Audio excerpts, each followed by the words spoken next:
나의 죽음을 적에게 알리지 말라. 7년 전쟁의 마침표를 찍던 노량 바다. 승리가 눈앞에 왔던 그 순간 조선의 태양이 졌습니다. 23전 23승의 불패 신화 이순신. 그런데 이상하지 않습니까? 왜 하필 전쟁이 끝나던 바로 그날이었을까요? 빗발치는 총탄 속에서도 갑옷을 벗고 맨몸으로 서 있었다는 기록, 그리고 사후에 터져나온 충격적인 자살설과 암살설까지 426년 동안 숨겨진 노량의 진실. 장군은 정말 적의 총탄에 쓰러진 것일까요? 아니면 스스로 죽음을 선택한 것일까요? 오늘 그날의 재구성된 기록을 통해 우리가 몰랐던 이순신의 마지막 1시간을 추적합니다. 이 이야기가 궁금하시다면 영상 끝까지 봐주세요. 구독과 좋아요는 큰 힘이 됩니다. 1598년 12월 16일 양력으로 환산하면 이날입니다. 음력으로는 11월 19일 경상남도 남해현 노량해협 앞바다였습니다. 새벽 2시부터 시작된 전투는 정오 무렵 조명현 합수군의 압도적인 승리로 끝나가고 있었습니다. 왜군 500여 척 중 200여 척이 격파되었고 100여 척이 납포되었습니다. 겨우 50여 척만이 간신히 도주하는 상황이었습니다. 7년간 이어진 임진왜란이 드디어 끝나는 순간이었습니다. 그런데 그때 관음포에서 도주하던 왜군을 추격하던 조선 수군의 대장선에서 총성이 울렸습니다. 삼도 수군통 제사 이순신 53세. 그가 총탄을 맞고 쓰러졌습니다. 조선 왕조실록의 기록에 따르면 외적의 탄환에 가슴을 맞았다고 했고, 유성룡의 징비록은 총탄이 가슴을 관통해 등 뒤로 빠져나갔다고 기록했습니다. 안방준의 음봉전서는 겨드랑이 아래에 맞았다고 적었습니다. 기록마다 조금씩 다르지만 분명한 것은 하나였습니다. 장군이 적의 총탄을 맞고 쓰러졌다는 사실입니다. 쓰러지는 순간 장군은 장남 이회와 조카 이완에게 말했습니다. 싸움이 급하다. 나의 죽음을 알리지 말라. 이것이 1545년 4월 28일 태어나 1598년 12월 16일 전사한 이순신 장군의 마지막 말이었습니다. 장남 이회는 아버지의 시신을 거적으로 덮고 군복을 입혔습니다. 조카 이완은 숙부의 깃발을 높이 들고 독전을 계속했습니다.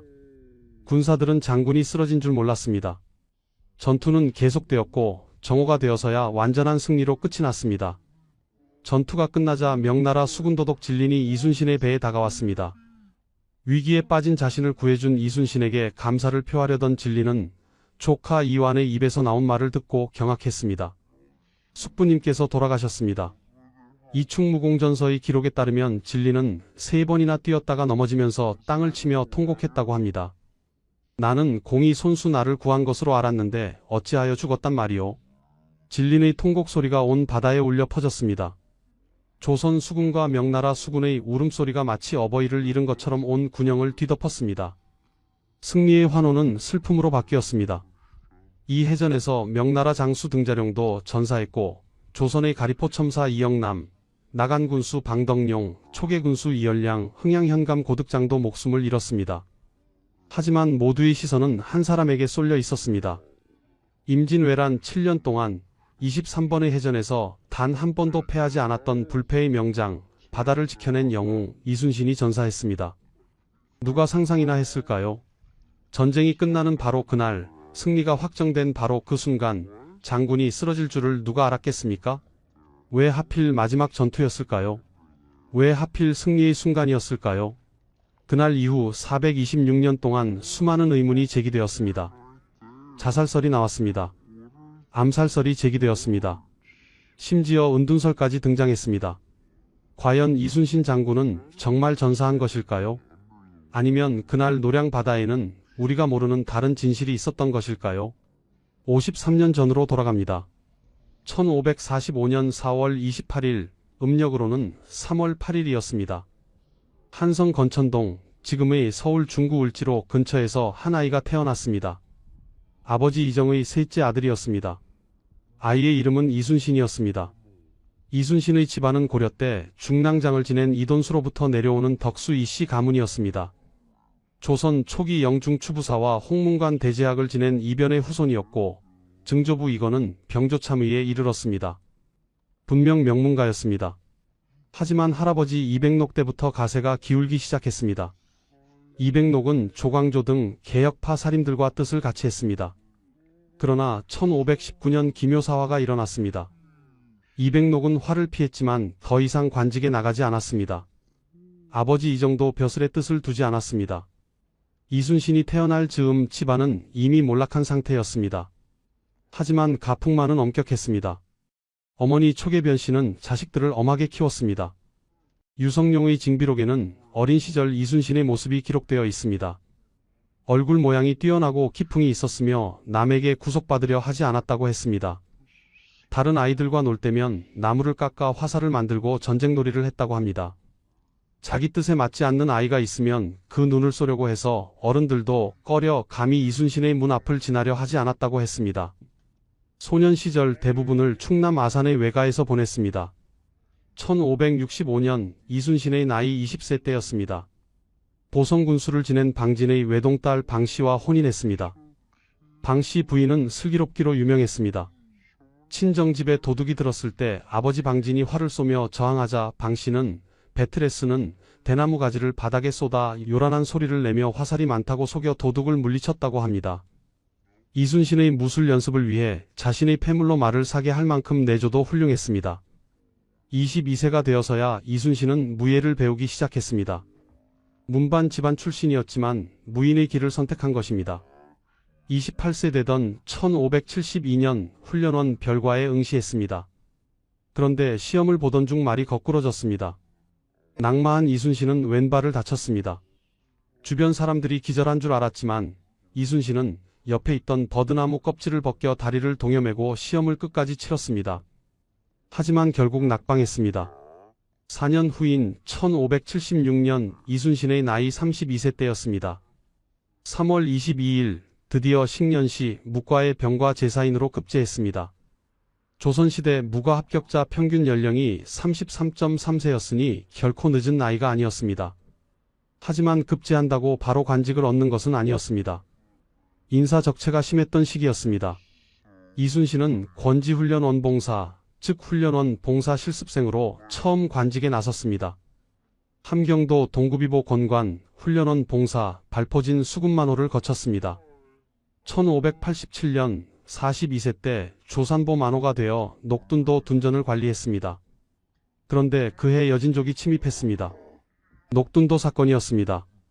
이순신은 사전에 병력 충원을 요청했으나 거부당했습니다. 결국 철수할 수밖에 없었고 이로 인해 파직되었습니다. 첫 번째 백의종군이었습니다. 하지만 곧 복직되었고 1589년 44세 때 정읍현감이 되었습니다. 이때 서해 유성룡의 추천을 받았습니다. 유성룡은 어린 시절부터 이순신의 비범함을 알아본 사람이었습니다. 1591년 이순신의 나이 46세였습니다. 2월 전라좌도수군절 또사에 임명되었습니다. 파격적인 승진이었습니다. 자급을 뛰어넘어 정삼품 당상관이 된 것입니다. 이때부터 이순신은 전쟁에 대비하기 시작했습니다. 전선을 제조하고 군비를 확충했습니다. 거북선을 건조했습니다. 하지만 그때는 아무도 몰랐습니다. 1년 후 조선을 뒤흔들 대전쟁이 시작될 줄을, 그리고 이 사람이 조선을 구할 영웅이 될 줄을 누가 알았겠습니까? 1592년 4월 13일 임진왜란이 발발했습니다. 일본군 15만 8천여 명이 부산포에 상륙했습니다. 육지는 순식간에 무너졌습니다. 부산진성이 함락되고 동래성이 무너졌습니다. 상주에서 신립의 군대가 패배했습니다. 4월 30일 한성이 함락되었습니다. 선조는 의주로 피난을 떠났습니다. 조선은 멸망 직전까지 갔습니다. 하지만 바다는 달랐습니다. 5월 4일 이순신이 출전했습니다. 전라좌수사 이순신, 경상우수사 원균, 전라우수사 이혁기가 함께했습니다. 5월 7일 옥포해전에서 첫 승리를 거두었습니다. 외선 26척을 격파했습니다. 조선 수군이 임진왜란에서 처음으로 승리한 순간이었습니다. 5월 29일부터 6월 1일까지 사천해전이 벌어졌습니다. 외선 13척을 격파했습니다. 이 전투에서 거북선이 최초로 실전에 투입되었습니다. 6월 2일 당포해전에서 외선 21척을 격파했습니다. 6월 5일 당항포해전에서 외선 28척을 격파했습니다. 연전연승이었습니다. 7월 8일 한산도 대첩이 벌어졌습니다. 이날 이순신은 하객진 전법을 펼쳤습니다. 외선 70여 척을 격파했습니다. 임진왜란 최대의 해전 승리였습니다. 이 전투로 조선 수군은 제해권을 완전히 장악했습니다. 왜군의 수륙병진 작전은 완전히 무너졌습니다. 해상 보급로가 차단되면서 왜군은 더 이상 북진할 수 없었습니다. 육지에서 패배만 거듭하던 조선의 바다에서 희망이 생겼습니다. 백성들에게 이순신은 영웅이 되었습니다. 1593년 이순신은 삼도 수군 통제사에 임명되었습니다. 조선 수군 전체를 지휘하는 최고 사령관이 된 것입니다. 하지만 영광에는 그림자가 따랐습니다. 조정에는 이순신을 시기하는 자들이 많았습니다. 특히 원균은 나이도 많고 선배라는 점을 내세워 불만을 가졌습니다.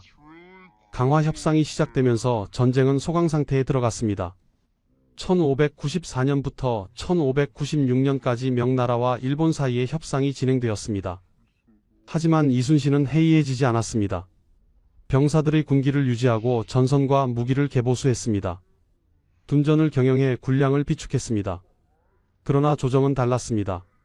협상에 기대를 걸고 있었던 조정은 이순신에게 적극적인 공격을 강요했습니다. 1597년 운명의 해가 밝았습니다. 1월 외의 항우의 요시라가 가토 기요마사가 출병할 것이라는 정보를 전했습니다. 조정은 이순신에게 출진을 명령했습니다. 하지만 이순신은 의심했습니다. 이것은 함정이라고 판단했습니다. 출진을 거부했습니다. 조정은 분노했습니다. 4월 1일 이순신은 파직되었습니다. 한성으로 압송되어 국문을 당했습니다. 고문을 받았습니다. 사형 직전까지 갔습니다. 하지만 간신히 목숨을 건졌습니다. 백의 종군 명령이 떨어졌습니다. 그런데 그 와중에 어머니가 돌아가셨습니다. 배 위에서 운명하셨습니다. 아들을 보기 위해 아산으로 가던 중이었습니다. 이순신은 오열했습니다. 하지만 상복도 입지 못했습니다. 백의 종군 중이었기 때문입니다. 한편 이순신의 후임으로 삼도 수군 통제사가 된 원균은 재앙을 불러왔습니다. 7월 16일 칠천양해전이 벌어졌습니다. 원균이 이끄는 조선 수군은 괴멸당했습니다. 전선 대부분이 침몰했습니다. 원균도 전사했습니다. 이순신이 7년 동안 키워온 조선 수군이 하루아침에 무너진 것입니다. 조정은 경악했습니다. 다시 이순신을 기용할 수밖에 없었습니다. 8월 이순신은 다시 삼도 수군 통제사에 임명되었습니다. 하지만 남은 전선은 고작 12척뿐이었습니다. 군사는 120명에 불과했습니다. 선조는 수군을 패하고 육군에 합류하라고 명령했습니다. 이때 이순신이 올린 장계가 유명합니다. 신에게는 아직 12척의 배가 있습니다. 죽을 힘을 다해 싸우면 능히 막아낼 수 있습니다. 9월 16일 명량해전이 벌어졌습니다. 전라남도 진도 앞바다 울돌목이었습니다. 조선 수군 13척, 왜군은 133척이었습니다. 대기 중인 배까지 합치면 300여 척이 넘었습니다. 누가 봐도 절망적인 상황이었습니다. 하지만 이순신은 싸웠습니다. 필사즉생 필생즉사. 죽고자 하면 살 것이요 살고자 하면 죽을 것이다. 울돌목의 거센 물살을 이용했습니다. 외선 31척을 격파했습니다. 세계 해전사의 길이 남을 대승이었습니다. 제해권을 되찾았습니다. 전라도를 지켰습니다. 조선은 다시 살아났습니다. 명량 이후 이순신은 수군을 재건했습니다. 1598년 2월 고금도로 본영을 옮겼습니다. 전선을 늘리고 병력을 충원했습니다. 8월 18일 도요토미 히데요시가 사망했습니다. 일본에서 철수 명령이 떨어졌습니다. 왜군은 순천, 사천, 울산 등지로 집결하기 시작했습니다. 전쟁이 끝나가고 있었습니다. 하지만 이순신에게는 마지막 임무가 남아 있었습니다. 철수하는 왜군을 완전히 섬멸하는 것이었습니다. 1598년 9월 이순신은 명나라 수군도독 진린과 함께 고금도를 떠났습니다.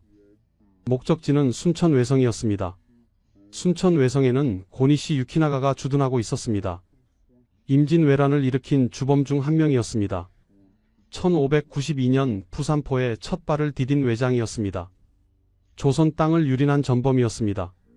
이순신은 고니시를 섬멸하기로 결심했습니다. 명나라 육군장 유정과 수륙합동작전을 펼쳤습니다.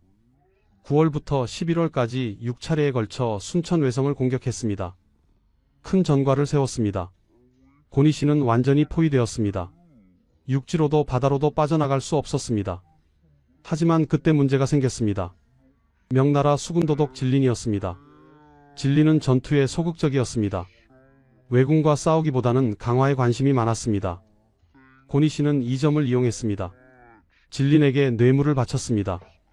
퇴로를 열어달라고 호소했습니다. 진린은 흔들렸습니다. 고니씨가 마지막으로 요청한 통신선 한 척을 빠져나가게 했습니다. 이순신에게 그 사실을 알렸습니다. 이순신은 경노했습니다. 진린을 꾸짖었습니다.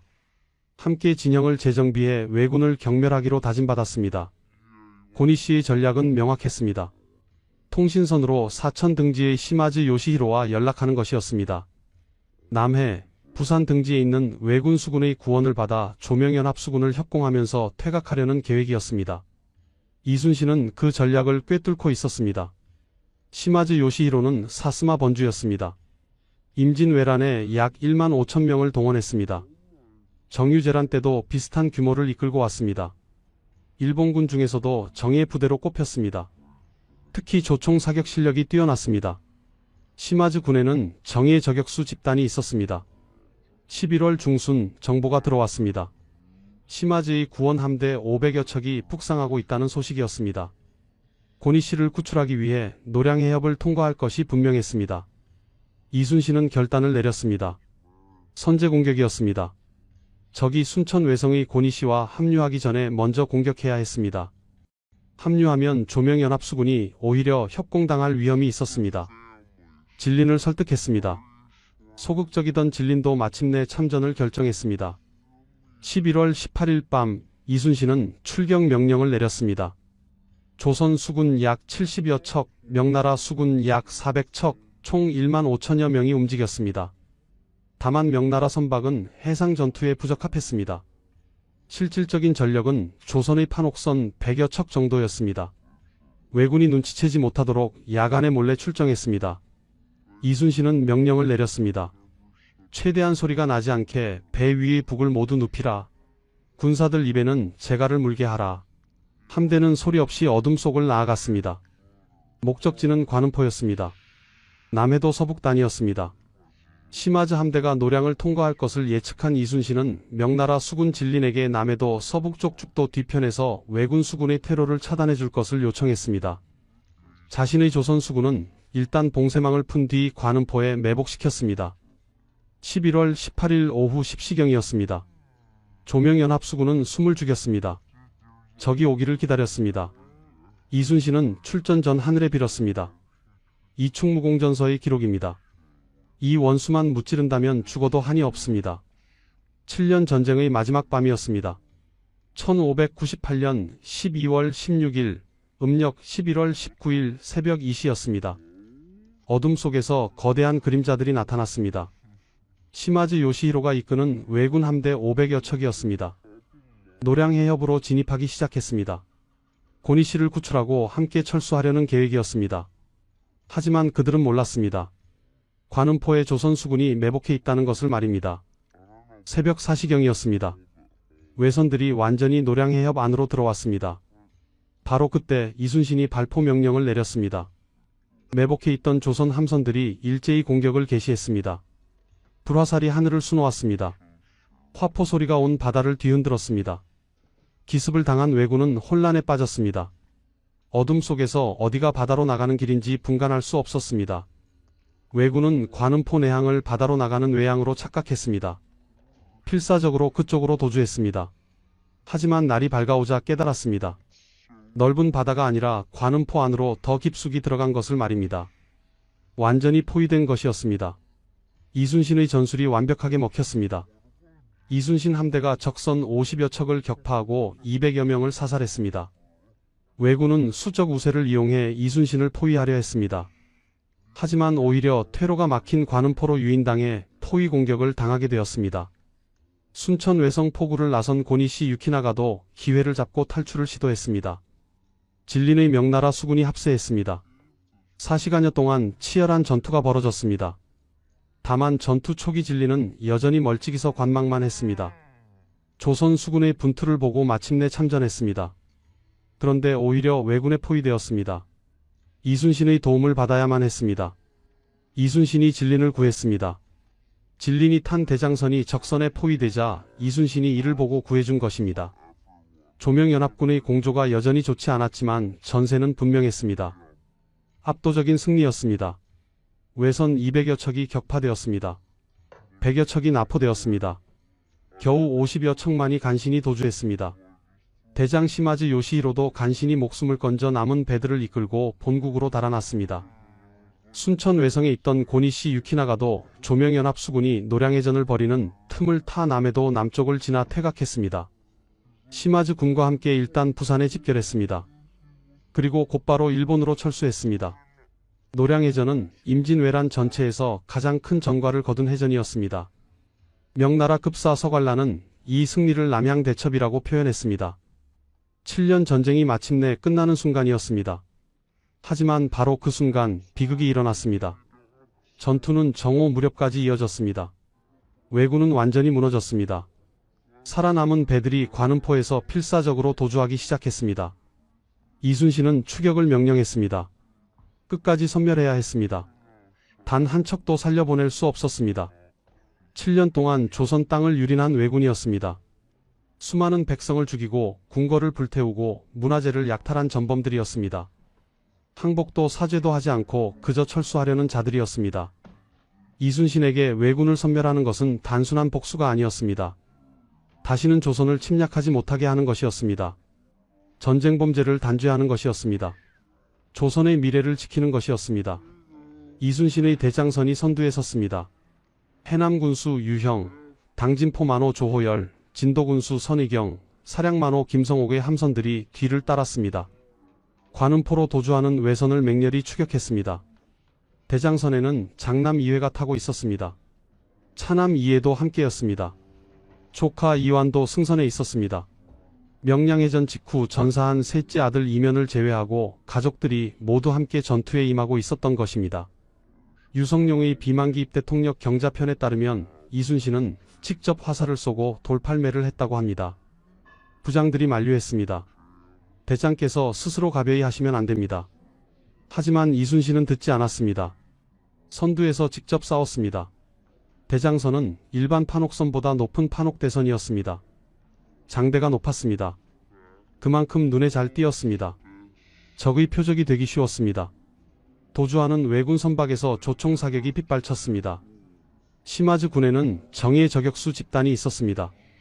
조총 사격 실력이 뛰어났습니다. 당시 조총의 실질적 사거리는 40m에서 50m였습니다. 최대 유효 타격거리도 100m 이하였습니다. 흔들리는 배 위에서는 더 가까이 접근해야 했습니다. 이순신의 대장선이 선두에서 추격하고 있었으니 조총 사거리 안에 들어와 있었습니다. 그 순간이었습니다. 총탄이 날아왔습니다. 조선 왕조실록의 이덕형 보고에 따르면 외적의 탄환에 가슴을 맞았다고 했습니다. 유성룡의 징비록은 총탄이 가슴을 관통해 등 뒤로 빠져나갔다고 기록했습니다. 안방준의 음봉전서는 겨드랑이 아래에 맞았다고 적었습니다. 기록마다 조금씩 다르지만 분명한 것은 치명상이었다는 점입니다. 이순신은 쓰러졌습니다. 53년의 생애, 23번의 해전, 단 한 번도 패하지 않았던 불패의 명장이 쓰러지는 순간이었습니다. 장남 이회와 조카 이완이 달려왔습니다. 쓰러진 이순신을 부축했습니다. 이순신은 마지막 힘을 다해 말했습니다. 싸움이 급하다. 나의 죽음을 알리지 말라. 유성룡의 징비록과 1795년 편찬된 이충무공전서에 모두 기록된 유언이었습니다. 이회는 아버지의 시신을 거적으로 덮었습니다. 군복을 입혔습니다. 마치 살아있는 것처럼 했습니다. 이완은 숙부의 깃발을 높이 들었습니다. 독전을 계속했습니다. 군사들은 몰랐습니다. 장군이 이미 쓰러졌다는 것을 말입니다. 전투는 계속되었습니다. 조선 수군은 흔들리지 않았습니다. 외선을 끝까지 추격했습니다. 200여 척을 격침시켰습니다. 수천 명을 사살했습니다. 정오가 되어서야 전투가 완전히 끝났습니다. 압도적인 승리였습니다. 7년 전쟁의 마지막 전투가 조선의 승리로 끝난 것입니다. 이 해전에서 명나라 수군 부총병 등자룡도 전사했습니다. 조선의 가리포 첨사 이영남, 나강군수 방덕룡, 초계군수 이열량, 흥양현감 고득장도 전사했습니다. 호남저리록에 따르면 그 외에도 많은 장병이 목숨을 잃었습니다. 조선 수군 전함 4척, 명군 2척이 침몰했습니다. 승리였지만 대가도 컸습니다. 무엇보다 가장 큰 상실은 이순신이었습니다. 전투가 끝났습니다. 명나라 수군도독 진린이 이순신의 배에 가까이 다가왔습니다. 왜군에 포위된 자신을 구해준 이순신에게 감사를 표하려 했습니다. 통제사 속히 나오시오. 속히 나오시오. 진린이 외쳤습니다. 하지만 나온 것은 이순신이 아니었습니다. 조카 이완이 뱃머리에 서서 울면서 말했습니다. 숙부님께서 돌아가셨습니다. 그 말을 듣는 순간 진리는 얼어붙었습니다. 이충무공전서의 기록입니다. 진리는 3번이나 뛰었다가 넘어졌습니다. 땅을 치며 통곡했습니다. 나는 공이 손수 나를 구한 것으로 알았는데 어찌하여 죽었단 말이오. 가슴을 치면서 한참이나 통곡했습니다. 곁에 있던 군사들도 슬퍼했습니다. 조선 군사와 명나라 군사들의 울음소리가 온 바다를 울렸습니다. 징비록의 기록에 따르면 이순신의 전사 소식을 들은 군영의 통곡 소리는 마치 자신들이 어버이를 잃은 듯했다고 합니다. 승리의 기쁨은 슬픔으로 바뀌었습니다. 영웅을 잃었다는 비통함이 모든 것을 덮었습니다. 진리는 이순신을 경천 위지의 제주와 보천역 일의 공로가 있는 사람이라고 평가했습니다. 하늘을 다스리고 땅을 정리하는 제주 하늘을 돕고 해를 목욕시키는 공로라는 뜻이었습니다. 최고의 찬사였습니다. 중국의 고관대작이 자신보다 나이가 2살 어린 조선의 통제사를 노야 또는 이하라는 존칭으로 불렀습니다. 자신이 탄 가마가 감히 이순신이 탄 가마보다 먼저 나가는 일이 없도록 했을 정도였습니다. 그런 이순신이 죽었습니다.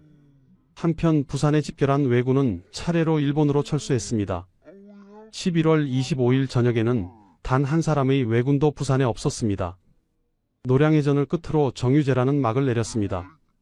1592년 4월 13일 시작되어 1598년 12월 16일 끝난 임진왜란 만 6년 7개월 12일 동안 계속된 전쟁이 종결되었습니다. 선조실록 1598년 11월 27일 기록입니다. 통제사 이순신이 수군을 거느리고 그들의 구원병을 크게 패퇴시켰는데 이순신은 그 전투에서 전사하였다. 이순신의 부음이 조정에 전해졌습니다. 선조는 이순신에게 우의정을 추증했습니다. 1604년 선조 37년 이순신은 선무공신 1등으로 녹훈되었습니다. 좌의정이 증직되었고 덕풍부원군으로 봉해졌습니다. 1643년 인조 21년 충무라는 시호를 받았습니다. 위태로우면서도 임금을 받든 것을 충이라 하고 적의 창 끝을 꺾어 외침을 막은 것을 무라고 했습니다. 1659년 효종 10년 남해의 전적지에 이순신의 비석이 세워졌습니다. 1688년 숙종 14년 명량 대첩비가 세워졌습니다. 1793년 정조 17년 이순신은 영의정으로 추증되었습니다. 사후에도 그의 공로는 계속 인정받았습니다. 이순신이 전사한 1598년부터 2024년까지 426년이 흘렀습니다. 그 오랜 시간 동안 이순신의 죽음을 둘러싼 의문들이 제기되었습니다. 먼저 자살설입니다. 17세기부터 18세기에 걸쳐 많은 이들이 이 설을 주장했습니다. 금상군 이성윤은 1570년부터 1620년까지 살았던 인물입니다. 그는 노량 충렬사에 시를 써붙였습니다. 공로가 커도 상을 받지 못할 것을 미리 알고서 제 몸을 던져 충성을 드러내려 결심했다는 내용이었습니다. 이민선은 1633년부터 1688년까지 살았던 인물입니다. 그는 김덕령 장군의 전기를 쓰면서 이순신은 한창 싸울 때 갑옷을 벗고 스스로 적탄에 맞아 죽었다고 적었습니다. 자살설의 근거는 크게 3가지였습니다. 첫째, 선조의 질투와 의심이었습니다. 선조는 이순신을 증오했습니다. 전쟁 중에도 대놓고 그를 잡아들여 고문했습니다. 전쟁이 끝나면 이순신을 제거하려 할 것이 분명했습니다. 실제로 임진왜란 종식 후 살아있는 공신들은 선무 1등 공신으로 추천되었으나 아무런 상을 받지 못했습니다. 곽재우, 이원익 등이 그러했습니다. 선조는 살아있는 사람에게 큰 공로를 인정하는 것을 꺼렸습니다. 자신의 통치에 방해가 될까 두려워했습니다. 이순신도 마찬가지였을 것입니다. 오히려 전장에서 장렬히 전사한 것이 명예를 지키는 길이라고 판단했을 수 있다는 주장이었습니다. 둘째, 갑옷을 벗었다는 기록이었습니다. 이민서의 기록처럼 갑옷을 벗고 전투에 임했다면 의도적으로 사지에 뛰어든 것이 아니냐는 의문이었습니다. 셋째, 노량해전이 마지막 전투가 될 것을 알았다는 점입니다. 전쟁이 끝나고 나면 자신에게 돌아올 운명을 예견하고 스스로 죽음을 선택했다는 것입니다. 하지만 자살설에 대한 반박도 만만치 않습니다. 첫째, 이순신의 평소 언행과 맞지 않습니다. 이순신은 난중일기와 각종 기록에서 이 원수를 갚을 수 있다면 죽어도 여한이 없겠다고 말했습니다.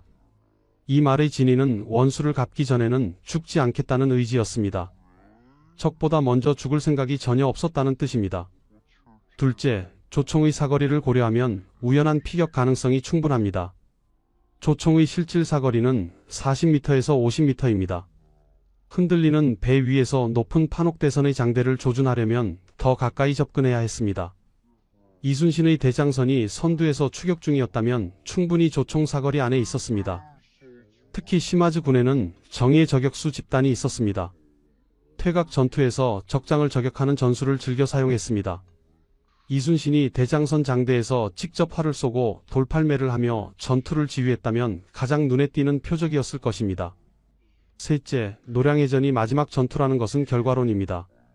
당시 이순신의 관점에서는 노량해전이 끝이 아니었습니다. 부산과 울산 등에는 아직 왜군이 남아 있었습니다. 이순신의 진짜 목적은 왜군의 완전한 괴멸이었습니다. 노량해전은 고니씨를 구원하러 온 왜군을 선제 요격하는 과정의 일부였습니다.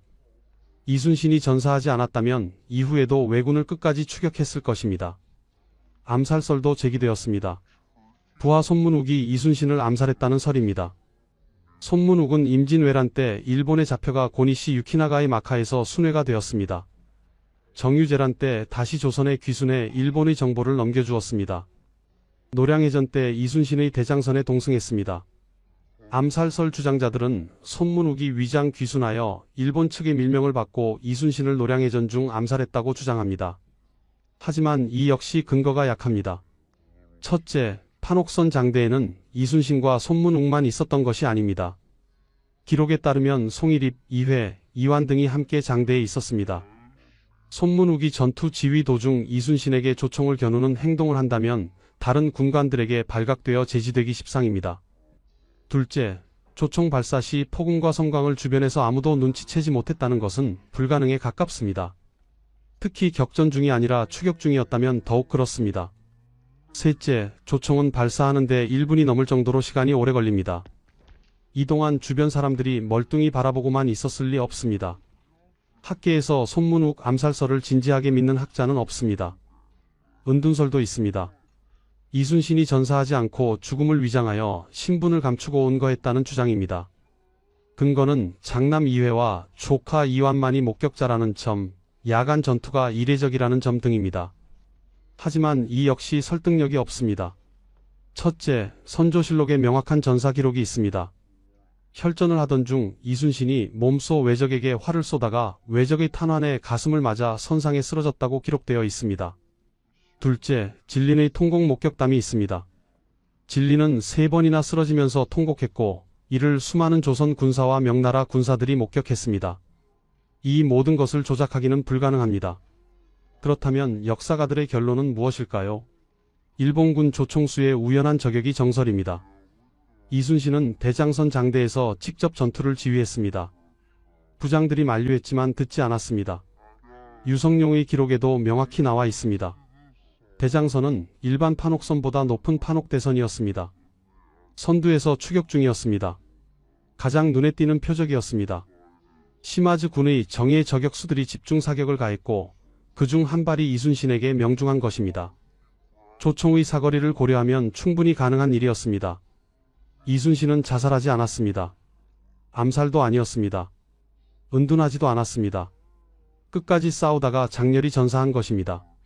왜군을 완전히 섬멸하려던 그의 마지막 의지가 그를 선두에 서게 했습니다.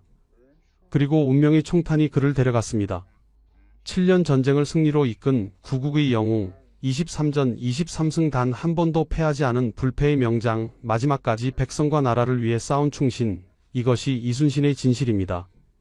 426년이 지난 지금 우리는 그의 죽음을 둘러싼 수많은 설들을 넘어 역사적 진실을 확인할 수 있습니다. 이순신은 노량 바다에서 전사했습니다. 하지만 그의 정신은 죽지 않았습니다. 7년 전쟁 동안 절망에 빠진 조선 백성에게 희망이 되었습니다. 바다를 지켜 나라를 구했습니다. 일본이 다시는 바다를 통해 조선을 침략하려는 의지를 꺾었습니다. 그의 마지막 유언은 지금도 우리 가슴에 남아 있습니다. 싸움이 급하다. 나의 죽음을 알리지 말라. 개인의 죽음보다 나라의 승리를 먼저 생각한 장군의 마음입니다.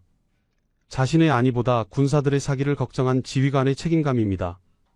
이것이 이순신이 426년이 지난 지금까지도 우리 민족 최고의 영웅으로 기억되는 이유입니다. 지금까지 이순신 장군의 마지막 이야기였습니다. 구독과 좋아요 부탁드립니다.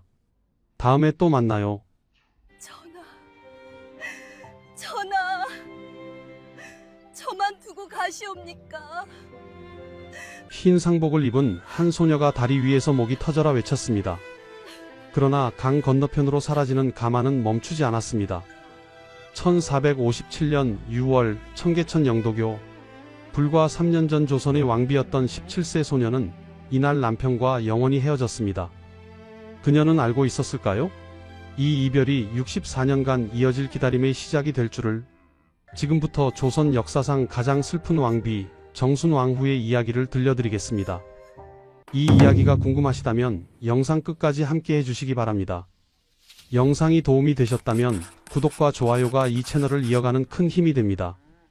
1457년 6월 초여름의 햇살이 청계천 물결 위에서 부서지던 날이었습니다.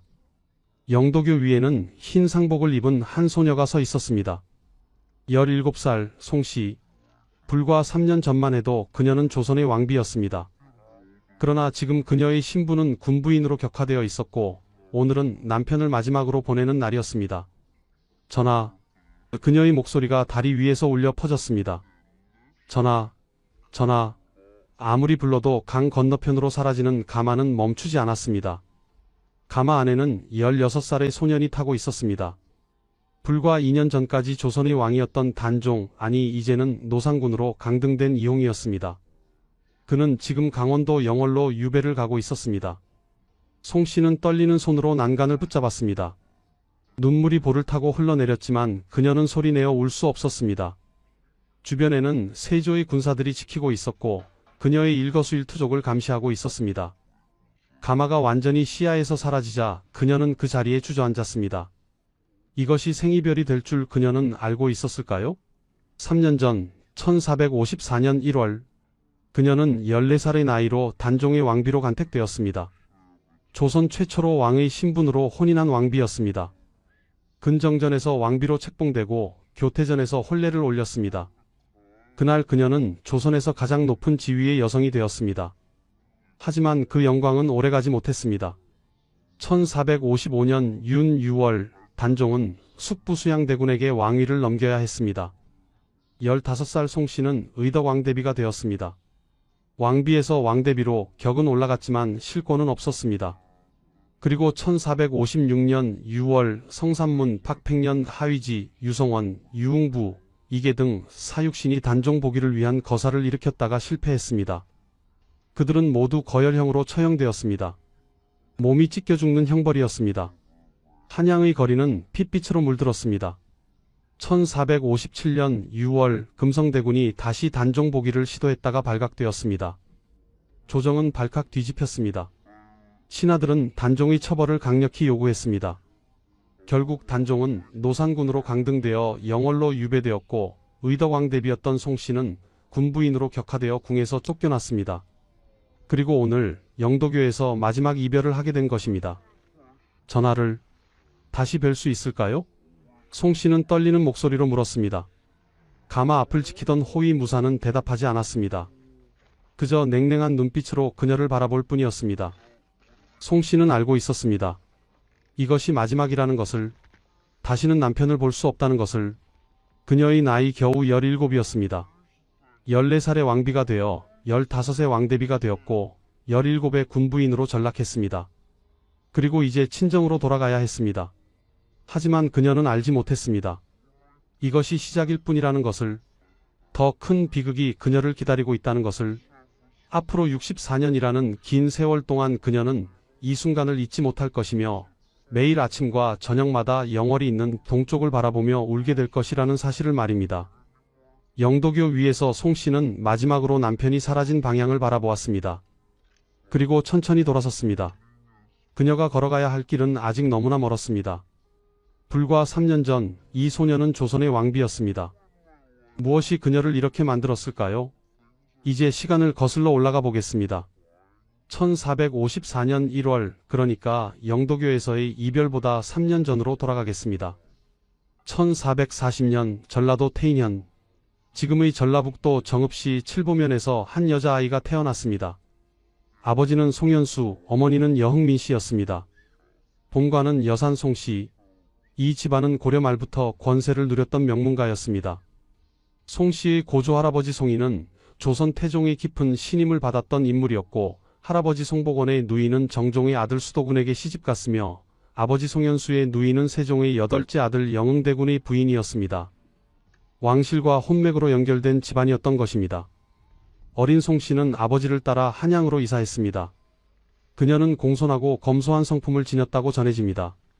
조용히 책을 읽고 자수를 놓으며 여느 양반가 규수처럼 자랐습니다. 그때는 아무도 몰랐습니다. 이 소녀가 조선의 왕비가 될 것이라는 사실을. 1452년 5월 문종이 승하했습니다. 12살의 어린 세자가 왕위에 올랐습니다. 단종이었습니다. 단종은 태어나자마자 어머니 현덕왕후를 잃었고, 할아버지 세종과 할머니 소원왕후도 어린 시절에 모두 세상을 떠났습니다. 아버지 문종마저 세상을 떠나자 단종은 완전히 혼자가 되었습니다. 12살의 어린 왕은 김종서, 황보인 등 원로 대신들의 보좌를 받아 나라를 다스려야 했습니다. 그런데 1453년 10월 계유정난이 일어났습니다. 단종의 숙부인 수양대군이 군사를 일으켜 김종서를 철퇴로 쳐 죽이고 황보인, 조국관, 이양 등을 처형했습니다. 수양대군은 영의정이 되어 조정의 실권을 완전히 장악했습니다. 단종은 이름뿐인 왕이 되었습니다. 그리고 1454년 1월 수양대군은 정인지 등 여러 종친들과 함께 단종의 혼인을 강하게 요청했습니다.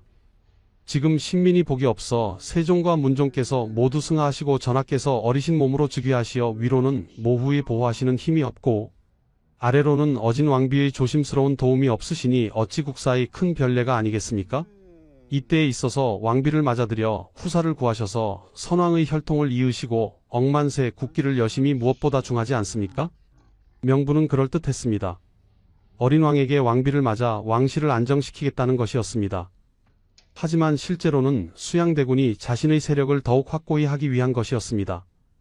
1454년 1월 8일 창덕궁에서 처녀간택이 실시되었습니다. 효령대군, 이명대군, 영흥대군, 정인지, 한학 등이 참여했습니다. 최종 후보로 송현수, 권환, 김사우의 딸이 선택되었습니다. 세 사람의 아버지 모두 수양대군의 신복이었습니다. 1월 10일 최종 왕비로 간택된 처녀는 송현수의 딸이었습니다. 송현수는 원래 수양대군의 친구였습니다. 게다가 송현수의 누이가 영흥대군의 부인이었는데 세종의 명으로 이혼당했던 것을 수양대군이 다시 재결합을 허락해준 은혜가 있었습니다. 수양대군은 생각했습니다. 송현수는 당연히 자신에게 충성할 것이라고. 그래서 그의 딸을 왕비로 택한 것입니다. 1454년 1월 22일 14살의 송씨는 근정전에서 왕비로 책봉되었습니다. 1월 24일 봉영의식이 거행되었습니다. 왕의 명령을 받은 사자가 효령대군의 집에서 왕비를 맞아 대궐로 모셨습니다. 교태전에서 혼례가 치러졌습니다. 14살의 송씨와 13살의 단종, 어린 부부가 탄생했습니다. 송씨는 조선 역사상 최초로 왕의 신분으로 혼인한 왕비가 되었습니다. 이전의 왕비들은 모두 세자빈으로 시작했지만 송씨는 처음부터 왕비였습니다. 그녀의 지위는 높았습니다. 그러나 그때는 아무도 몰랐습니다. 이 혼례가 비극의 시작이 될 줄을. 이 어린 부부에게 주어진 시간이 얼마나 짧을지를 말입니다. 1454년 2월 19일 정식으로 왕비 책봉교서가 내려졌습니다. 성품이 공손하고 검소하며 효우가 있어 가히 종묘를 영구히 보존할 수 있는 인물이라는 평가와 함께였습니다. 14살 왕비는 13살 왕의 곁에서 조선의 중궁이 되었습니다. 하지만 궁궐은 이미 수양대군의 세상이었습니다. 어린 왕과 어린 왕비는 그저 그림자일 뿐이었습니다. 그러나 그때만 해도 송씨는 희망을 가졌을 것입니다. 남편과 함께 오래도록 행복하게 살 수 있을 것이라고, 자식을 낳고 가정을 이룰 수 있을 것이라고. 하지만 그 희망은 너무나 빨리 무너지게 됩니다. 1454년 2월부터 1455년 6월까지 송 씨가 왕비로 지낸 시간은 단 1년 4개월이었습니다. 조선 역사상 가장 짧은 왕비 재위 기간 중 하나였습니다. 어린 왕비는 궁궐에서 어떤 생활을 했을까요? 기록은 많지 않습니다. 다만 그녀가 공손하고 검소했다는 평가가 남아 있을 뿐입니다. 14살의 송 씨는 13살의 단종과 부부가 되었지만 아이를 낳을 수 있는 나이가 아니었습니다. 그들은 그저 어린 부부로서 서로에게 의지했을 것입니다. 궁궐은 차가웠습니다. 수양대군이 실권을 완전히 장악한 상태였고 단종은 이름뿐인 왕이었습니다. 조정의 중요한 일은 모두 수양대군이 결정했습니다. 단종은 그저 옥좌에 앉아 신하들의 말을 듣고 고개를 끄덕일 뿐이었습니다. 송 씨는 그런 남편을 지켜보며 무슨 생각을 했을까요? 자신이 왕비가 되었지만 아무것도 할 수 없다는 무력감을 느꼈을 것입니다. 하지만 그녀는 참았습니다. 참고 또 참았습니다. 어린 왕비에게 무슨 힘이 있었겠습니까? 1454년 3월 수양대군은 계유정난의 공신들에게 논공 행상을 실시했습니다. 자신은 정난 공신 1등에 올랐습니다. 권력은 더욱 공고해졌습니다. 궁궐 안팎으로 수양대군의 사람들이 가득했습니다. 단종과 송 씨는 그저 그 안에서 조용히 지낼 수밖에 없었습니다. 1455년 윤 6월 11일 결정적인 날이 왔습니다. 수양대군의 측근인 한명회, 권람 등이 단종에게 선의를 강요했습니다. 상왕께서 어리시니 숙부이신 수양대군께서 왕위를 이으시는 것이 나라를 위해 옳습니다. 단종은 거부할 수 없었습니다. 14살의 어린 왕은 숙부에게 왕위를 넘겼습니다. 수양대군이 조선의 7대 임금 세조가 되었습니다. 단종은 상왕이 되어 수강궁으로 물러났습니다. 15살의 송 씨는 의덕 왕대비가 되었습니다. 왕비에서 왕대비로 격은 올라갔습니다. 하지만 실권은 더욱 없었습니다. 그녀는 이제 폐위된 왕의 부인일 뿐이었습니다.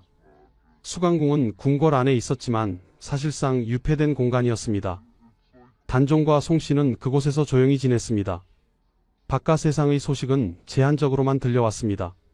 세조가 즉위했다는 소식, 새로운 조정이 구성되었다는 소식, 단종의 측근들이 하나둘씩 제거되었다는 소식들. 송 씨는 남편 곁에서 그저 지켜보기만 했습니다. 그녀에게 할 수 있는 일은 아무것도 없었습니다.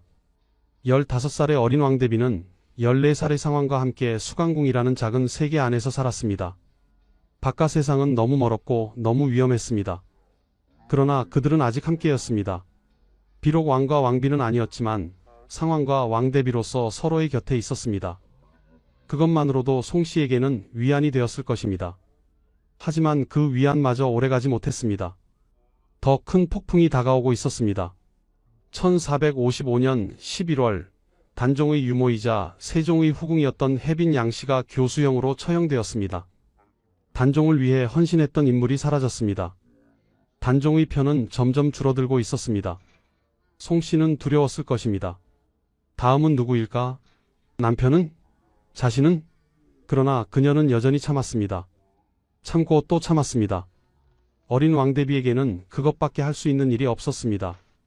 1456년 6월 2일 한양이 발칵 뒤집혔습니다. 세조를 제거하고 단종을 복위시키려는 거사가 발각된 것입니다. 주동자는 성삼문, 박팽년, 하위지, 유성원, 유흥부, 이계 등이었습니다. 모두 집현전 학사 출신으로 세종의 신임을 받았던 인물들이었고 문종이 죽으면서 어린 단종을 잘 보필하라는 유언을 받았던 신하들이었습니다. 그들은 명나라 사신을 접대하는 연회 자리에서 세조 일가를 제거하고 단종을 복위시킬 계획을 세웠습니다. 성삼문의 아버지 성승과 유흥부를 벼룬검으로 임명하여 세조의 뒤에 서게 한 후 칼로 베려는 계획이었습니다. 그러나 거사 당일 세조가 벼룬검 제도를 폐지했습니다. 왕세자도 병으로 참석하지 못했습니다. 거사는 연기되었습니다. 그리고 그날 밤 비극이 시작되었습니다. 거사에 참여했던 김질이 장인 정창손에게 모든 것을 털어놓았고 정창손은 즉시 대궐로 달려가 고변했습니다. 세조는 분노했습니다. 즉시 성삼문 등을 체포하라는 명령이 내려졌습니다. 1456년 6월 한양의 거리는 공포에 휩싸였습니다. 성삼문, 박팽년, 하위지, 유흥부, 이계, 유성원 등이 차례로 체포되었습니다. 세조는 직접 신문에 나섰습니다. 고문이 가혹했습니다. 시뻘겋게 달군 쇠로 다리를 꿰기도 했습니다. 뼈가 으스러지고 살이 타들어갔습니다. 그러나 그들은 굴하지 않았습니다. 나리, 성산문은 세조를 전하라고 부르지 않고 나리라고 불렀습니다. 왕으로 인정하지 않은 것입니다. 진정한 왕은 상왕 전하뿐이십니다. 1456년 6월 8일 군기감 앞에서 처형이 집행되었습니다. 거열형이었습니다. 몸을 찢어 죽이는 형벌이었습니다. 성산문, 박팽년, 하위지, 유흥부가 차례로 거열형에 처해졌습니다. 유성원은 집에서 자결한 후 시신이 거열형을 당했습니다. 이계는 국문 도중 죽었지만 역시 거열형에 처해졌습니다. 한양의 거리는 핏빛으로 물들었습니다. 그들의 가족도 연좌되었습니다. 아버지, 형제, 아들, 손자, 조카까지 모두 처형되었습니다. 생후 1년, 2년 된 어린아이는 입에 소금을 채워 질식사시켰습니다. 백부, 숙부, 조부, 종조부, 사촌까지는 노비로 보내졌습니다. 5촌 이상은 유배형을 당했습니다. 사육신 사건으로 500명에서 800명이 처형당했다고 전해집니다. 수강궁에서 단종과 송씨는 이 소식을 들었습니다. 자신들을 위해 목숨을 바친 신하들의 이야기를 15살의 단종은 무슨 생각을 했을까요? 16살의 송씨는 어떤 심정이었을까요? 그들은 아무것도 할 수 없었습니다. 그저 수강궁 안에서 두려움에 떨 뿐이었습니다. 세조는 단종을 국문하지 않았습니다. 아직은 조카를 죽일 명분이 없었습니다. 하지만 단종의 입지는 더욱 좁아졌습니다. 신하들은 수군거렸습니다. 상황이 살아계시는 한 불안합니다. 또다시 역모가 일어날 것입니다. 처분해야 합니다. 송씨는 남편 곁에서 참았습니다. 참고 또 참았습니다. 밤마다 그녀는 기도했을 것입니다. 남편만은 무사하기를, 자신들만은 살아남기를. 하지만 그녀는 알지 못했습니다. 이것이 끝이 아니라는 것을, 더 큰 비극이 다가오고 있다는 것을. 사육신의 피가 채 마르기도 전에 또 다른 복위 운동이 준비되고 있었습니다. 그리고 그것이 발각되는 순간 단종과 송씨의 운명도 완전히 바뀌게 될 것이었습니다. 1457년 운명의 해가 밝았습니다. 송씨는 17이 되었고 단종은 16이 되었습니다. 그들은 여전히 수강궁에서 조용히 지내고 있었습니다. 그러나 평화는 오래가지 못했습니다. 1457년 6월 충격적인 소식이 전해졌습니다. 경상도 순흥에 유배되어 있던 금성대군이 다시 단종 복위를 시도했다는 것입니다. 금성대군은 세종의 6째 아들로 단종의 숙부였습니다. 그는 순흥부사 이보음 등과 함께 거사를 준비했지만 발각되었습니다. 조정은 난리가 났습니다. 신하들이 목소리를 높였습니다. 금성대군을 처형해야 합니다. 상황도 처벌해야 합니다. 상황이 살아있는 한 역모는 끝나지 않을 것입니다. 세조는 고민했습니다. 조카를 죽여야 할까? 하지만 신하들의 압박은 거세졌습니다. 종친들마저 단종의 처벌을 요구했습니다. 양녕대군, 효령대군까지 나섰습니다. 상황을 강등해야 합니다.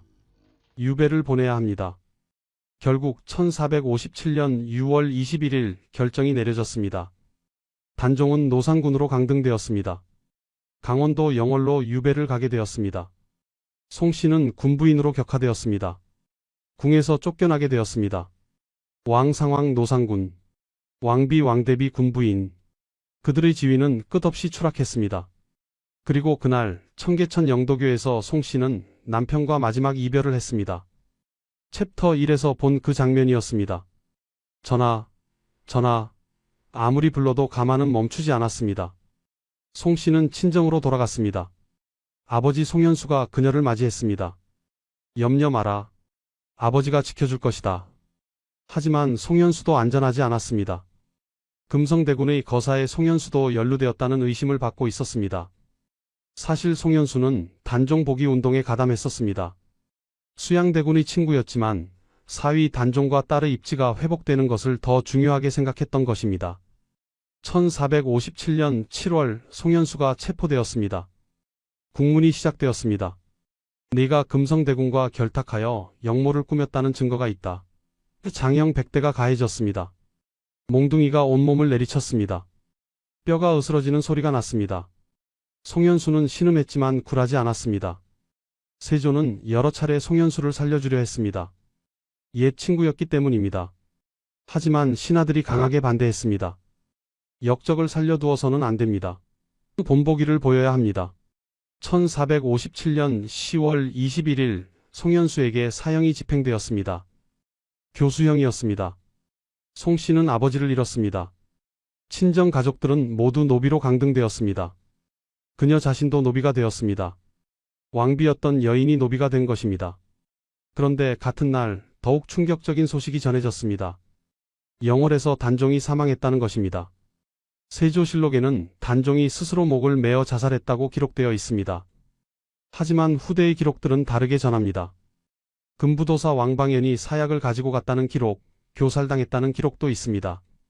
어떤 방법이었든 16살의 단종은 그날 세상을 떠났습니다. 송 씨는 그 소식을 들었습니다. 아버지가 죽고 남편도 죽었습니다. 하루 사이에 모든 것을 잃었습니다. 17살의 송 씨는 그날 무엇을 느꼈을까요? 비탄? 분노? 절망? 아니면 모든 감정이 마비되어 아무것도 느끼지 못했을까요? 친정은 몰락했습니다. 가족들은 뿔뿔이 흩어졌습니다. 그녀 자신은 노비가 되었습니다. 남편은 죽었습니다. 17살에 모든 것을 잃은 것입니다. 하지만 이것은 끝이 아니었습니다. 이것은 시작이었습니다. 앞으로 64년간 이어질 고통의 시작이었습니다. 송 씨는 노비가 되었습니다. 왕비 왕대비군 부인 노비.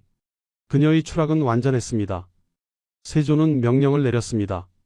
송 씨는 노비나 아무도 범하지 못하게 하라. 정업원으로 보내라. 정업원은 동대문 박숭인동에 있는 비구니 절이었습니다. 출궁한 궁녀들이 비구니가 되어 여생을 보내는 곳이었습니다. 송 씨는 그곳으로 향했습니다. 자신을 따르던 시녀 몇 명이 함께했습니다. 그들도 모두 노비가 되었지만 끝까지 그녀의 곁을 지켰습니다. 정업원에 도착한 송 씨는 한 귀퉁이에 초막을 지었습니다. 허름한 초가집이었습니다.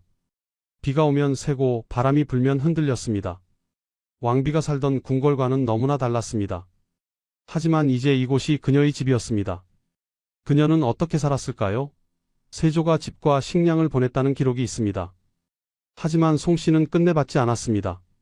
남편을 죽인 자의 도움은 받을 수 없다. 그녀의 자존심이었을 것입니다. 그렇다면 어떻게 먹고 살았을까요? 시녀들이 동량을 다녔습니다. 또 송 씨는 직접 염색업을 했습니다. 낙산 아래 자지동천이라는 샘이 있었습니다. 그 물에 명주를 담그면 자주색으로 물이 들었습니다. 송 씨는 시녀들과 함께 명주를 짜서 자주색으로 염색한 뒤 댕기, 저고리깃, 옷고름 등을 만들어 시장에 내다 팔았습니다. 왕비였던 손으로 염색을 하고 바느질을 한 것입니다. 동네 여인들은 그녀를 가엾게 여겼습니다. 세조가 도움을 금지했지만 그들은 몰래 푸성기를 건네주었습니다. 동묘 앞에 시장이 열렸는데 여인들이 조정의 눈을 피해 그곳에서 송 씨에게 먹을 것을 주곤 했습니다. 그 시장이 지금까지 이어져 풍물시장이 되었다고 합니다. 송 씨는 매일 밤 울었습니다. 17살에 모든 것을 잃은 그녀는 남편을 그리워하며 울었습니다. 전하, 저는 여전히 이곳에 있습니다. 전하는 어디에 계십니까? 아무도 대답하지 않았습니다. 단종은 영월 어디엔가 매장되었지만 아무도 시신을 제대로 수습하지 못했습니다. 세조의 보복이 두려워 아무도 손을 대지 못한 것입니다. 다만 영월의 호장 엄흥도가 목숨을 걸고 시신을 수습하여 감회장했다고 전해집니다. 송 씨는 그 사실조차 알지 못했습니다. 남편이 어디에 묻혔는지 제대로 장례를 치렀는지도 알 수 없었습니다. 그러던 어느 날 송 씨는 정업원 뒷산에 올랐습니다. 그곳에서 동쪽을 바라보았습니다. 영월이 있는 방향이었습니다. 물론 영월은 보이지 않았습니다. 너무 멀었기 때문입니다. 하지만 그녀는 그 방향을 바라보며 기도했습니다. 전하, 부디 편히 잠드소서. 소첩은 이곳에서 전하를 기다리겠나이다. 그날부터 송 씨는 매일 아침과 저녁마다 그 산에 올랐습니다. 영월을 바라보며 통곡했습니다. 그녀의 곡소리는 산 아래 마을까지 들렸습니다. 마을 여인들은 땅을 한 번 치고 가슴을 한 번 치며 함께 울었습니다. 동정곡이었습니다. 그 산은 훗날 동망봉이라 불리게 되었습니다. 동쪽을 바라보는 봉우리라는 뜻이었습니다. 송 씨의 삶은 지옥이었습니다. 왕비에서 노비로, 궁궐에서 초막으로 그녀의 추락은 완전했습니다.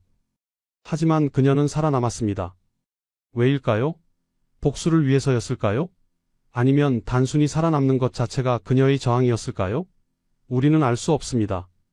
다만 그녀가 64년을 더 살았다는 사실만 알 뿐입니다. 17의 모든 것을 잃고 82세까지 살아남은 여인. 그녀의 삶은 그 자체로 역사가 되었습니다. 세월이 흘렀습니다. 1468년 세조가 죽었습니다. 송 씨는 그 소식을 들었을 때 무엇을 느꼈을까요? 남편을 죽인 자가 세상을 떠난 것입니다. 하지만 그녀의 삶은 달라지지 않았습니다. 여전히 정업원의 초막에서 살았고 여전히 동망봉에 올라 영월을 바라보며 울었습니다. 1469년 세조의 손자 성종이 즉위했습니다. 13살의 어린 왕이었습니다. 성종의 할머니인 정의왕후가 수렴청정을 시작했습니다. 정의왕후는 세조의 왕비였지만 송 씨에게 동정심을 가졌던 것 같습니다. 그녀는 성종에게 명령했습니다. 노산군의 부인에게 의식을 공급하라. 그때부터 송 씨는 조정으로부터 약간의 식량과 도움을 받을 수 있게 되었습니다. 1470년대 어느 날 송 씨에게 한 가지 위안이 생겼습니다. 단종의 외조카인 정미수와 양자의 연을 맺게 된 것입니다. 정미수는 단종의 누이인 경혜공주의 아들이었습니다. 그는 송 씨를 양어머니로 모시고 그녀가 거주할 집을 마련해 주었습니다. 송 씨는 정미수의 집으로 옮겼습니다. 초막보다는 나은 곳이었습니다. 정미수는 효성스러운 아들이었습니다. 비록 혈연은 아니었지만 송 씨를 진심으로 모셨습니다. 송 씨도 그를 친아들처럼 대했습니다. 두 사람은 서로에게 위안이 되었습니다. 같은 비극을 겪은 가족으로서 서로를 의지했습니다. 하지만 1500년대 초반 정미수가 56세의 나이로 세상을 떠났습니다. 후사도 없이 죽었습니다. 송 씨는 또다시 혼자가 되었습니다. 양아들마저 잃은 것입니다. 그녀의 나이는 이미 60을 넘긴 상태였습니다. 하지만 그녀는 계속 살았습니다. 1506년 연산군이 폐위되고 중종이 즉위했습니다. 세조의 증손자였습니다. 중종은 송 씨의 처지를 들었습니다. 그는 신하들의 건의에 따라 송 씨에게 재산과 노비를 하사했습니다. 또한 단종에 대해 처음으로 제사를 지내도록 허락했습니다. 1516년 단종의 무덤이 정비되었습니다. 단종이 죽은 지 59년 만이었습니다. 그동안 단종은 제대로 된 묘도 없이 감회장 상태로 있었던 것입니다. 중종은 영월에 사람을 보내 단종의 묘를 찾게 했고 봉분을 만들어 주었습니다. 송 씨는 그 소식을 들었습니다. 80 가까운 나이에 처음으로 남편의 무덤이 제대로 만들어진 것입니다. 그녀는 영월로 가고 싶었을 것입니다. 하지만 그녀의 몸은 이미 늙고 약해져 있었습니다. 영월은 너무 멀었습니다. 그녀는 여전히 동망봉에 올라 영월을 바라보며 기도했습니다. 전하, 이제 편히 잠드소서. 1521년 7월 17일, 음력 6월 4일, 송 씨가 세상을 떠났습니다. 나이 82세, 만으로는 81세였습니다. 조선 역대 왕비 중 가장 장수한 왕비였습니다. 남편 단종이 죽은 후 64년을 더 산 것입니다. 64년. 그 긴 세월 동안 그녀는 무엇을 생각하며 살았을까요? 왕비였던 1년 4개월을 그리워했을까요? 남편과 함께했던 짧은 시간을 기억했을까요? 아니면 단순히 하루하루를 견디며 살았을까요? 송 씨는 죽을 때까지 노비 신분이었습니다. 복권되지 못한 채 세상을 떠난 것입니다. 그녀의 장례는 대군 부인의 격에 따라 치러졌습니다. 경기도 양주군 군장리, 지금의 남양주시 진건읍 사릉리에 묻혔습니다. 단종의 장릉은 강원도 영월에 있었습니다. 두 사람은 죽어서도 함께할 수 없었습니다. 송 씨가 죽은 후에도 세상은 그녀를 잊지 않았습니다. 아니, 잊을 수 없었습니다. 그녀의 삶이 너무나 비극적이었기 때문입니다. 하지만 복권은 쉽지 않았습니다. 단종을 복위시키는 것은 곧 세조의 정통성을 부정하는 것이었기 때문입니다. 세월이 또 흘렀습니다. 송 씨가 죽은 지 177년이 지난 1698년 숙종 24년의 일이었습니다. 송시열, 김수항 등 노론 학자들이 끊임없이 건의했습니다. 단종을 복위시켜야 합니다. 정순왕후도 복위시켜야 합니다. 숙종은 고민했습니다. 단종을 복위시키면 세조의 정통성에 문제가 생깁니다. 하지만 학자들은 논리를 제시했습니다. 단종의 강등과 사사는 세조를 모시던 신하들의 강력한 요청과 강요 때문이었습니다. 세조 본인의 본심이 아니었습니다. 따라서 복위가 세조의 정통성을 훼손하는 것은 아닙니다. 1698년 11월 6일 숙종은 결단을 내렸습니다. 단종을 복위시키는 것입니다. 노산군이 단종으로 복위되었습니다. 묘호가 내려졌고 시호도 내려졌습니다. 종묘의 신의가 모셔졌습니다. 그리고 송씨도 정순왕후로 복위되었습니다. 시호는 의덕 단량제 경정순 왕후, 그녀도 종묘 영령전에 신의가 모셔졌습니다. 송씨가 죽은 지 177년 만이었습니다. 단종이 죽은 지는 241년 만이었습니다. 송씨의 무덤도 왕릉으로 승격되었습니다. 능호는 사릉이라 하였습니다. 왜 사릉일까요? 사는 생각할 사, 사모할 사입니다. 억울하게 죽은 남편을 사모한다는 뜻에서 지은 이름이었습니다. 숙종은 송씨의 묘를 찾기 위해 과천에 사람을 보냈습니다. 하지만 후손도 없고 묘도 제대로 관리되지 않아 찾기 어려웠습니다. 결국 대략적인 위치에 새로 능을 조성했습니다. 사릉은 남양주에 있고 장릉은 영월에 있습니다. 두 능은 300리 이상 떨어져 있습니다. 죽어서도 두 사람은 함께할 수 없었습니다. 그런데 신기한 전설이 전해집니다. 사릉에 심어진 소나무들이 모두 동쪽으로 가지를 뻗는다는 것입니다. 영월이 있는 방향입니다.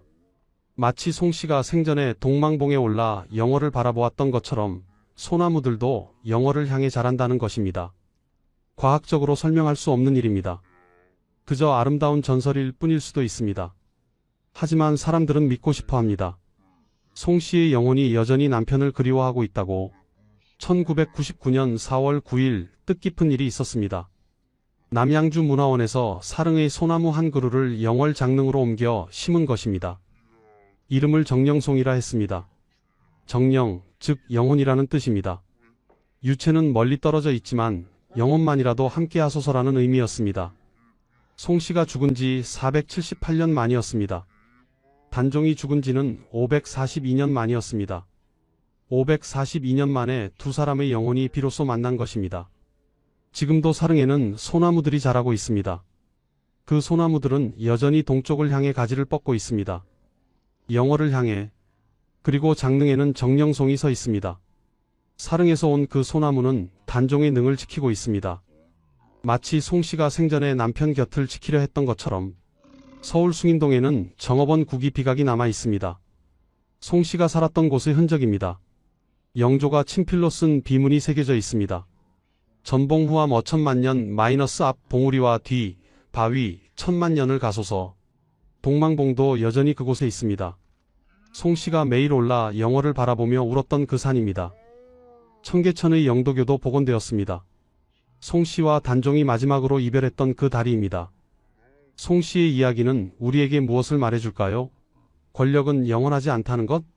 진실은 언젠가 드러난다는 것? 사랑은 죽음도 넘어선다는 것? 모두 맞는 말일 것입니다. 하지만 무엇보다 그녀의 삶은 우리에게 인간의 존엄과 끈기를 보여줍니다. 17의 모든 것을 잃고도 82세까지 살아남은 여인. 64년간 남편을 기다린 여인. 죽어서도 남편과 함께하지 못했지만 542년 후 영혼만이라도 함께하게 된 여인. 그녀의 이름은 정순왕후. 조선에서 가장 슬픈 왕비이자 가장 강인한 여인이었습니다. 지금도 사릉의 소나무들은 영월을 바라보고 있습니다. 마치 송씨가 여전히 그곳에서 남편을 기다리고 있는 것처럼 542년의 기다림은 아직 끝나지 않았습니다. 아니, 어쩌면 영원히 끝나지 않을 것입니다. 사랑하는 사람을 기다리는 마음에는 끝이 없기 때문입니다. 지금까지 정순왕후의 이야기였습니다. 이 이야기가 여러분께 작은 깨달음이 되었기를 바랍니다. 역사는 단순히 과거의 기록이 아닙니다. 그 속에는 우리와 같은 사람들의 사랑과 고통, 희망과 절망이 담겨 있습니다. 정순왕후의 이야기를 기억해 주세요. 그리고 구독과 좋아요로 이 영상을 많은 분들께 알려주세요. 다음에도 더 좋은 역사 이야기로 찾아뵙겠습니다. 감사합니다.